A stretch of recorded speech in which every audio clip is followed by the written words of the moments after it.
On the next episode of Plastic Surgery Uncensored, we are going to be speaking to, go ahead, it's a certified? Registered. Robin Goldberg, registered dietitian, nutritionist, and certified eating disorder registered dietitian. See, that is a lot of stuff That's for me why to you pointed remember. to. Yeah, I did, because she's got this. Robin Goldberg has got this. With Dr. Roddy Raban, your board certified plastic surgeon, right here in Beverly Hills, and his co-host, Monique, with no letters or anything at the end of my name at all. But please listen, Plastic Surgery Uncensored. On today's episode of Plastic Surgery Uncensored with board-certified plastic surgeon Dr. Roddy Raban, we have a board. No, you're registered dietitian. See, I got confused. I am board certified. Yeah. Robin Goldberg, and I'm Monique Morvez, and we're going to discuss all things nutrition because that's important. Yeah. So Robin and I are good friends, and I appreciate you coming. It's good. It's nice to have. What we like to try to do on the show constantly is try to bring different aspects. Obviously, the show is about plastic surgery, but plastic surgery is about much more than just your breast or your nose or whatever. It's about the entire body, the process that one has to go through mentally, physically, emotionally. What brings people to plastic surgeons? How do we avoid people from coming to plastic surgeons? Obviously, this is not the case, but if people were able to get to where they needed to go without having to come to me, that would be amazing. The reality is that childbirth and being born with a large nose and your ears being prominent, there's no control over that. But there are some things that you have control over. And a huge one of that is what you consume. And as a result of what you consume, how that affects the way you look. And as a result of the way you look, how that makes you feel. So it's great to have you here because, and I think you'll elaborate a little bit, but the way people interact with food, people come to me all the time, right? And so why I think it's important to have someone like you here is they come to me. Let's say they're a mom, hypothetically, doesn't have to be a mom, and they'd like to have a tummy tuck. And often I'll see them and I'll say, listen, at your current weight, you'll have a good result. But if you want a great result, I really suggest you try to lose a little weight, get in better shape, maybe 10, 15 pounds, 20 pounds. And there's often this like, what? As if I just asked them to grow 6 feet taller. This 15, 20 pounds. Obviously, I think losing weight, and I know you are a big proponent of not weight loss, but your relationship with weight, but just for the lay person, obviously losing weight goes into two categories. There's like the short range and the long range. And the long range is, wow, I'm 150 pounds overweight. So we'll leave that aside for a second. But in the short range, I think it afflicts 75% of people where they're 10, 15, 20 pounds overweight, and they just can't seem to dial that in. And so I'd love for you to give us some ideas of sort of what that relationship is like and why people should perhaps consider if they have a coach for athletics, if they have a financial advisor, why they should consider having someone help them with their relationship vis-a-vis a registered dietitian. So great having you. Thank you so much for having me. So just to respond to your first statement, people don't take into consideration that when they are born, their body is predetermined to be the size that it is. So we have control of our diet, we have control of our activity, but we can't change our genes. So the more that an individual diets, they weight cycle, they exclude specific foods and food groups, that does more harm than good in where their metabolism is at. So as I say to people that are striving to lose weight and that dieting is like getting a haircut. We go get a haircut, we schedule our appointment a month later. How come? Because our hair is growing back. Well, that's what happens with dieting, whether it be 5 pounds, 10 pounds, or 50 pounds. The more that an individual has had a history of dieting, they'll say, well, everything I used to do had worked for me in the past, but it's no longer working because not only are they slowing their metabolism down, but that weight comes back and then some. So with whatever it is that a person's eating, and as I say to all my clients, all of our bodies require some carbohydrates, some protein, and some fat.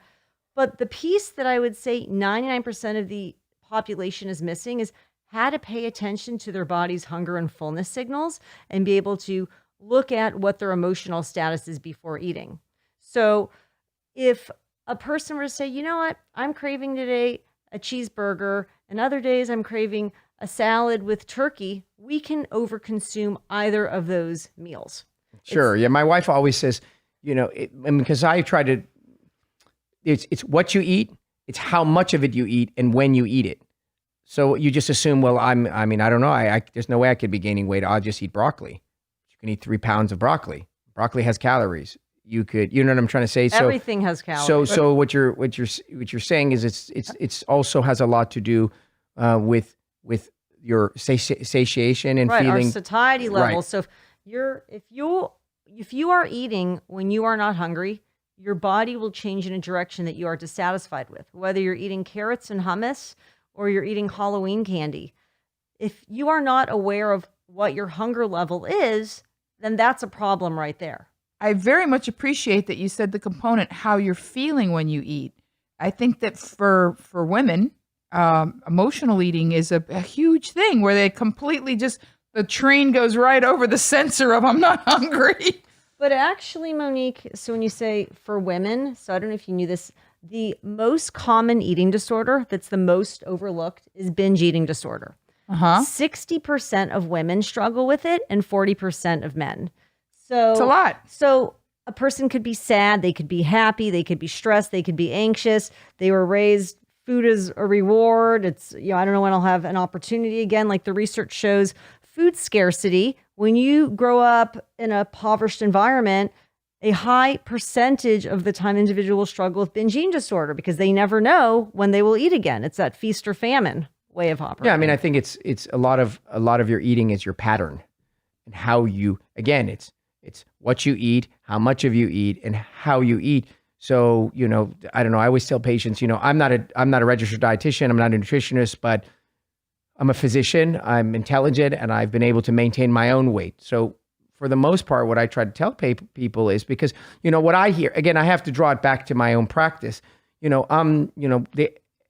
What I hear over and over and over and over again is like, you don't understand my metabolism. I barely eat anything. And it's this constant reiteration of the same story, which is I barely eat. I exercise. So one myth that I keep trying to debunk is that if you exercise, you're going to lose weight. That's not true. First of all, if you exercise, you get hungrier. And if you're not aware of what you're eating, you're just eating more of whatever you're eating because you're hungrier.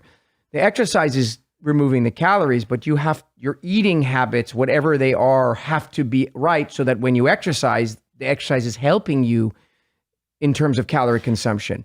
So, yeah, go ahead. If a person is quote unquote exercising, or I like to say implementing intuitive movement or joyful movement into their life with the hopes it'll change their body, that's the wrong reason to exercise. The research shows endorphins are released, you're more flexible, mood changes, sleep is better, one's happier to be around, their HDL, their good cholesterol increases.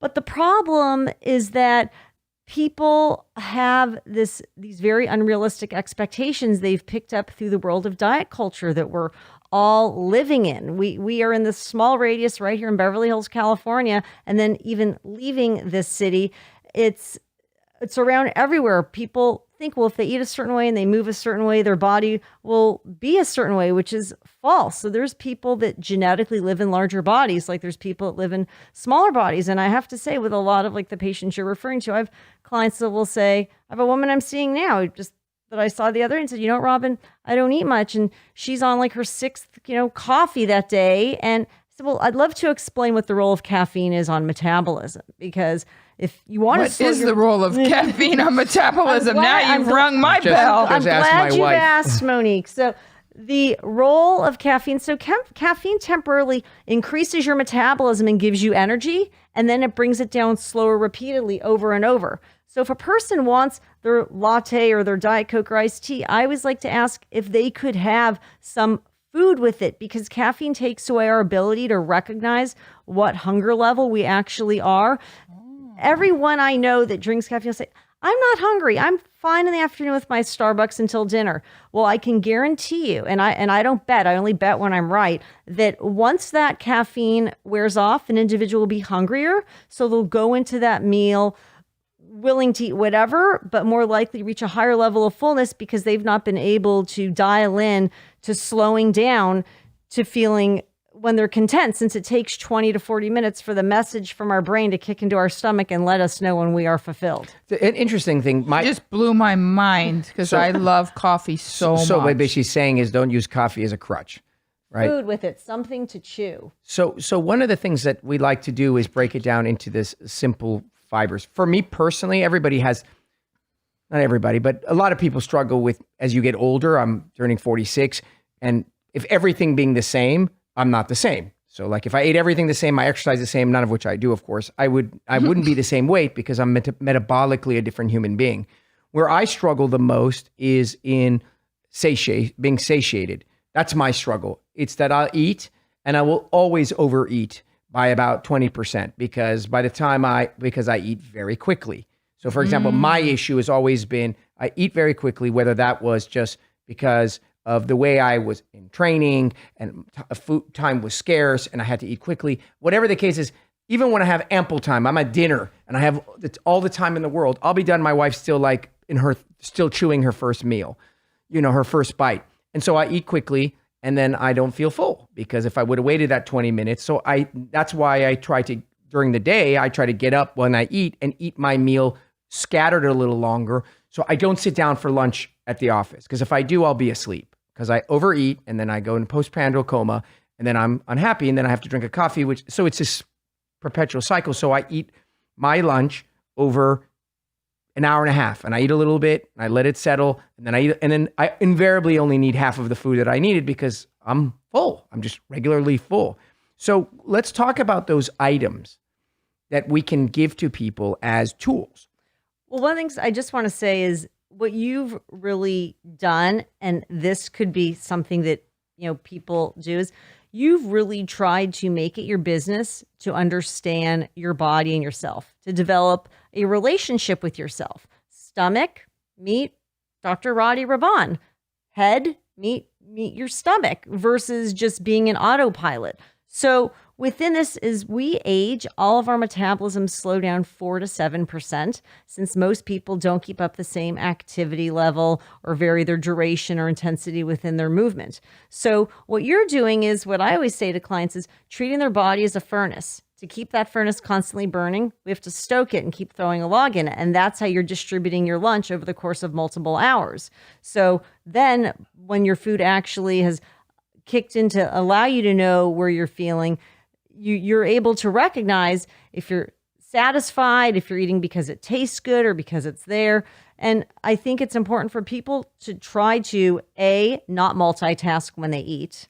That's very important. When I say multitask, I'm referring to checking email, reading, watching TV, doing something versus just sitting with the food and giving it the attention that it deserves. Is that because you will tend to overeat because you're distracted to the message you're feeling? Is it what aspect specifically? Well, if you were reading and eating and you were focusing on the food, chances are one would be rereading the same paragraph over and over again. So that is correct. It's allowing yourself to try to not have any distraction and really recognize, well, how's this tasting? What are different flavors? How's this feeling in my body? Am I enjoying it as much as I have in the past? Because our preferences change, just like a restaurant has an off day in making something. So being able to recognize, am I enjoying it as much as I have in the past versus just being in comatose autopilot mode and eating it just because it's there.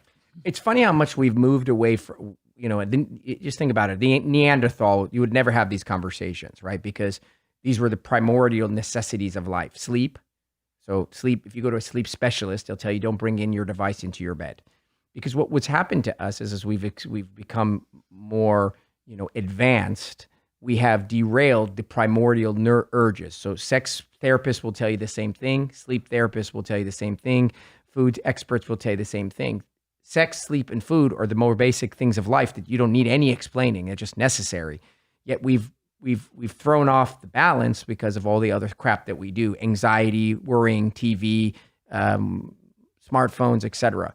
So one thing that I think people can pay attention to is slow down your eating, and slowing down in it is the eat it chew it, and as you were saying, try not to be distracted. Because for me personally, it's knowing when you're full. I think a lot of people overeat because we're also accustomed to ridiculous portions. I mean, I used to go when I was 17 and I could eat 8 meals. Literally, I'd go to Cheesecake Factory. Well, people want to get their money's worth at a restaurant. Right. Or I refer to it as the buffet effect.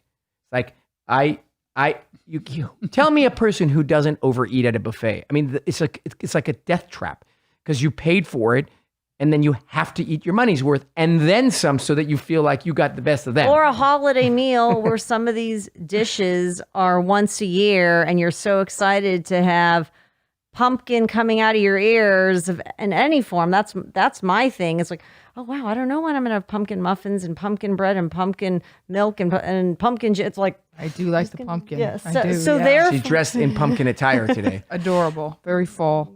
But interestingly enough, do you think part of it too is because food is so readily and easily available now? It's all about ease of food. You have food delivery. You have all of these companies. You have the deli counters now. People don't even, they consider it they're eating at home, but technically they're just buying pre-packaged things in a grocery store. They're really not eating at home. Dining out or takeout or Postmates or any of these delivery services, I think, yes, they make food available, but I think, again, it's people not being connected to their stomach. It's like, I'll say your head is in Tahiti and your body's in Mexico, and learning how to merge the two is really an important concept. Tahiti was great, by the way. I just got back from Bora Bora. I had my honeymoon there. That was great. That was my honeymoon a year and a half too late. But yes, back to, you want to have that connection. And I think what you said about readily available is one thing. I think the size portions are ridiculous because what happens is, for a lot of people, you do what's given to you. So if I give you this plate, The Clean Plate Club. right? Well, how you're raised. Right. You know, if you have a plate, this is the food. I for sure hate to waste food. And so if I'm at Cheesecake Factory, I'm always going to eat more than if I'm at a place that has half the portion. And who decided the portion? The guy behind the counter. They didn't weigh it and say this is a normal portion for a 170-pound gentleman with this metabolism. They said, plop.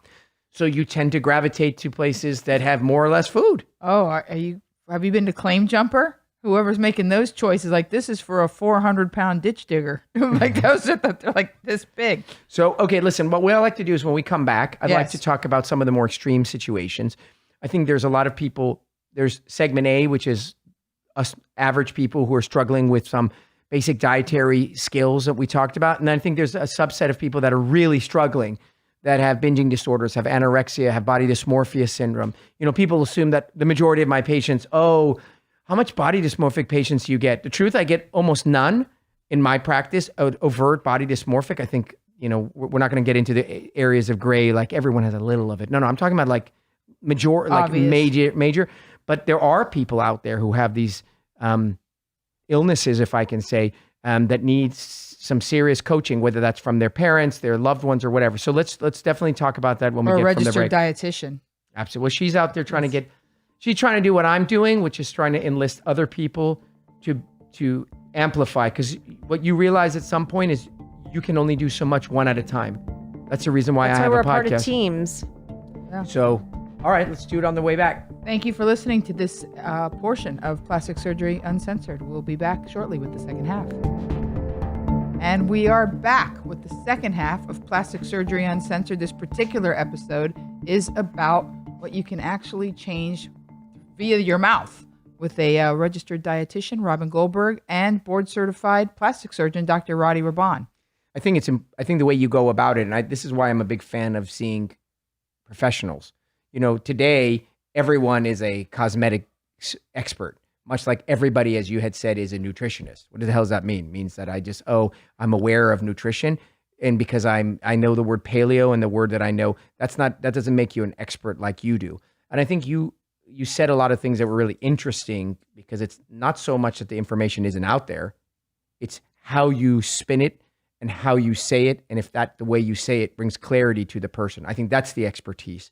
And I think we touched a lot about those things. But let's segue now a little bit to people who are struggling a little bit more, because, well, I said to you before, I don't have a ton of those people in my practice. I think I've had maybe, I tend to get very close to the patients. I've had 1 or 2 bulimic patients, and I've had probably 2 or 3 anorexic patients in my entire career, so not a ton.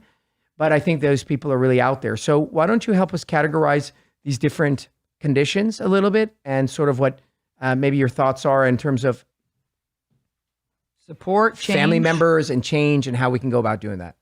So there's many types of eating disorders that exist, and I encompass them all in my practice. I see individuals with anorexia nervosa, bulimia nervosa, binge eating disorder, chewing and spitting, laxative and diuretic abuse, and compulsive exercise. I would say, 40% males in my practice and Interesting. 60% female. And oftentimes fear is what brings the individual in. They've been diagnosed with a health condition as well. They've had a heart attack. They were diagnosed with diabetes. They have breast cancer. They have testicular cancer. And oftentimes because they've been stigmatized and shamed at their physician's office, their physician does not know what they've struggled with. So Okay. like, as I even just think of a woman that was referred to me for gestational diabetes. Her gynecologist had no idea that she struggles with bulimia nervosa, and she's been purging throughout the entire pregnancy. Right. So I mean, that's a big issue, because I think that people are obviously, part of helping people is having people tell you and feeling vulnerable to tell you that they have the problem. We have some some close people to me that have binging. One has binging, one has bulimia, and nobody would have known that, right? And this because a lot of people are well adapted. They're undercover. The individuals, live a secret life. They live a double life. And until something radical happens, they have passed out, they're purging blood, they've had a heart attack, then it's been, out in the public. But oftentimes, individuals don't feel safe. And I make it my business that seeing me in my office is a safe space. And what happens with me will stay here, and they will put on the consent who I can collaborate with. And that's very important, because I know I am not a psychologist or a therapist. I'm a certified eating disorder registered dietitian through what's called IADEP, which is the International Association of Eating Disorder Professionals. So I like to connect clients with a therapist or psychologist or some mental health care provider if they don't have one, because that will enhance my work with them. Yeah, I mean, which goes down to the saying that you need a team approach, right? team. Nobody wins an Olympic gold medal with just a coach. They have a physical therapist. They have a person who helps them with their shooting. One of them helps them with their dribbling. Everybody. That's how you become excellent, and that's how you become out of unexcellence, which is if you're struggling, whatever polar end of it is. So let's talk about maybe some of the more common ones. Which is the most common eating disorder that exists? Is it binging? Binge eating disorder is the most common. So why don't you disorder. describe that? Because maybe some people don't even realize they have binge eating. So binge eating disorder is the individuals eating a concentrated amount of food in a short period of time. They're eating it fast. They're not sitting at a table and taking their time. There's so much shame and embarrassment behind this that oftentimes individuals are, eating out of garbage. I mean, it can be not the classic example. People always think of like, oh, it's the person with the grocery cart that's loaded up. I mean, but I would say more times than none, individuals I see will order a lot of takeout food, and they are binging on all the takeout that has arrived at their home. Now, people who have binge eating disorder, do they tend to tend to digest it? Do they tend to vomit it? Do they end up gaining weight? So if you How are, can you spot them? how do you find, in other words, if you're like, God, maybe my children has a bit binge eating, how do you identify them unless you catch them binging? How do you find out? So first of all, individuals who struggle with binge eating disorder do not engage in some sort of method to relieve their food. So they are not compulsively exercising. They are not using laxatives or diuretics. They are not inducing vomiting. Right. Yeah, so they are keeping the food down. Some of the screening questions that I ask people is, are you an emotional eater? What are reasons that lead you to eat when you're not hungry? Were you bullied as a kid or as an adult, or fat shamed? We talk about what their history has been like leading to where they're at now on an emotional level and physical level. And also when, people say, man, I was listening to a man the other day, he says, Robin, I don't have friends. Food is my friend. Food is my lover. It's always there for me. Do they tend to be overweight since they're not? That's a myth. Or do they compensate they take the same number of calories but do it differently? No, I mean, they're not human calculators. I would say more people that struggle with binge eating disorder are not counting. It's just there are people that genetically live in smaller bodies like I do, and there's people that genetically live in larger bodies. So walking around and telling people you're fat and things like that, the connotation Terrible. of it is terrible for self-esteem. And as we now know, because we're modern civilization, that can plunge them further into their own sense of depression and self-worth. Conversely, if we reach a place where we are tolerant of everything as a group, we struggle with this with everything now. Everything now is about sensitivity and not labeling it and not, my child will be whatever my child wants to be and I'll let them grow up at any gender they want. And there's a whole lot of debate about that now. I mean, we have a responsibility to those people that I'll give you an example. If the person is 5'3" and they weigh 160 pounds, you might say they live in a larger frame. But if a person's 5'3" and they weigh 300 pounds, when do you, as the person who's struggling with the balance, because you have this psychological component, say, now you're what? Overweight? Are you obese? Because we have to call it at what it is so that we can then not shame them, but help them. Because at 300 pounds, 5'3", you're not going to live a very long life. So what do you call that person 5'3" at 300 pounds? Well, there are people I see that I will use the term that live in larger bodies that are healthy at any size. So I'm what's called a Hayes provider, and that means health at any size, health at every size. So there are people that I know that I wish my lipid panel was as great as theirs. Wow. And they're larger than I am. And knowing I hereditarily have had high cholesterol since I was 13. So within this, there are people that have been larger since the day they were born, and Sure. looking at their genetics, their family members, Right. culturally. Samoan.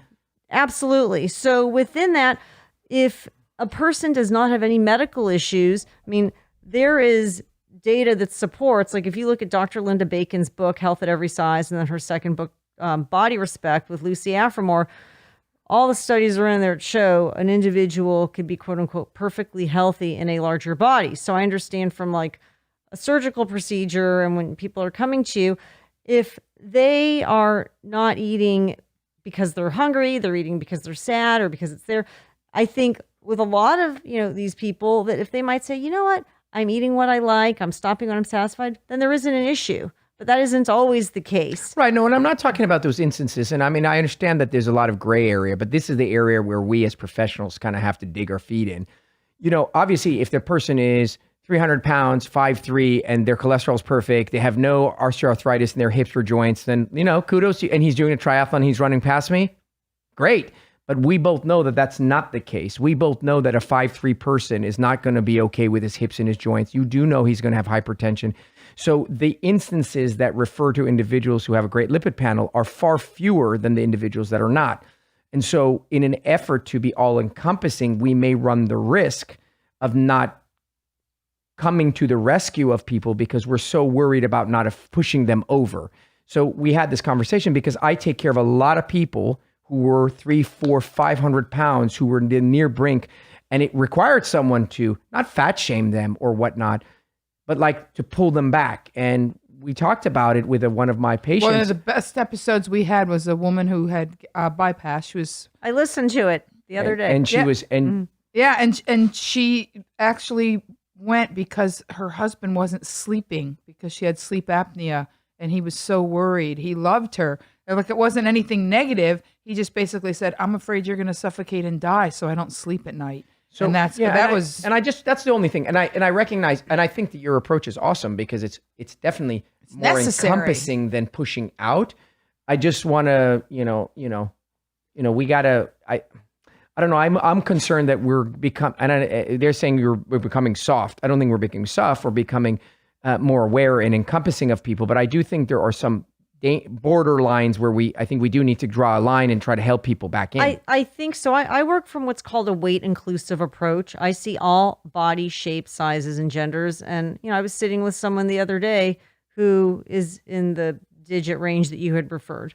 And, we were discussing, does she eat because she's sad? Like basically, she did not acknowledge anything. I said, she's like, Robin, I've been, a big kid since I was really young, and I walk, but I'm finding that, she's on all kinds of meds for depression. And really, I was like, yeah, some medications could exacerbate, but really it's not every day I could sit with someone that was like, yeah, you know what? I'm eating what I like. I don't think I, eat until I'm stuffed. I think the bigger issue is that she has unbalanced sporadic eating times, and then that sets her up to have a larger meal. So there are people see that, and I look at her whole family, and yeah, they're built similarly. And there's people, it's like, if you look at, I'm gonna have to dive in here.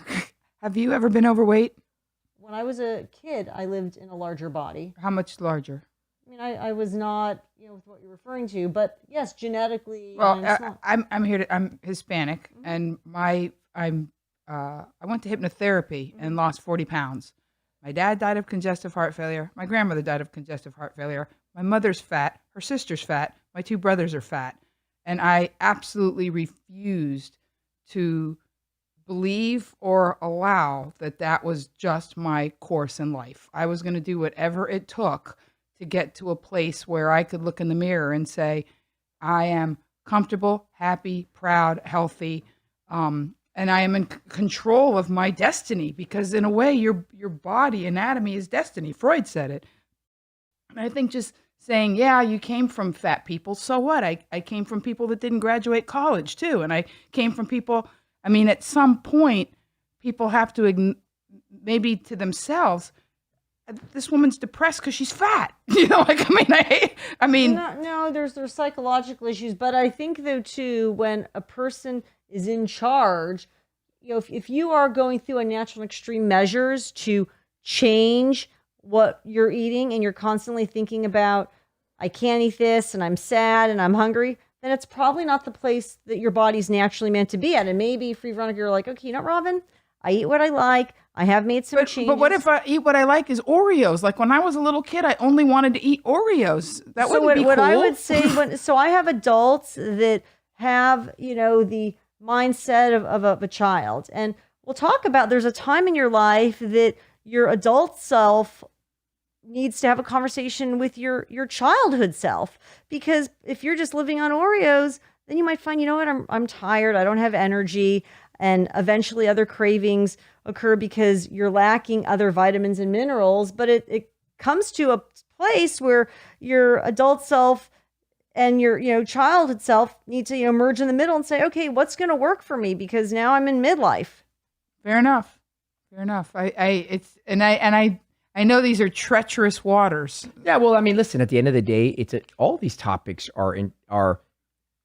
they wouldn't be interesting. They wouldn't require experts. They wouldn't require dialogue if they were straightforward. I think it's necessary not to shame people. There's 100% agree. I love that approach. I think, listen, we all, in everything we do, we all draw a line in the sand. And the question always is, where is the line that you draw? And in some instances, somebody draws the line a little bit to the left and to the right. Correct. The most important thing is not where you draw the line in the sand, but that you're having a conversation about that line. Well, I like her approach of you. At some point, you got to be a grown-up and put on your big girl panties and say, I'm tired right now. I don't feel good. I do think, in general, a more inclusive approach will help other people than a more exclusive approach. Of course. So I didn't like being called names when I was a kid. I was a very chunky child. Nobody does. So kudos to you and your approach. I think it's obviously a very it seems like a very loving way to go about the process. And hey, we're happy that you came here and gave us a little bit of insight and taught us a little bit more about, as you had said once before, it's about the relationship with food, not so much the food itself. So, and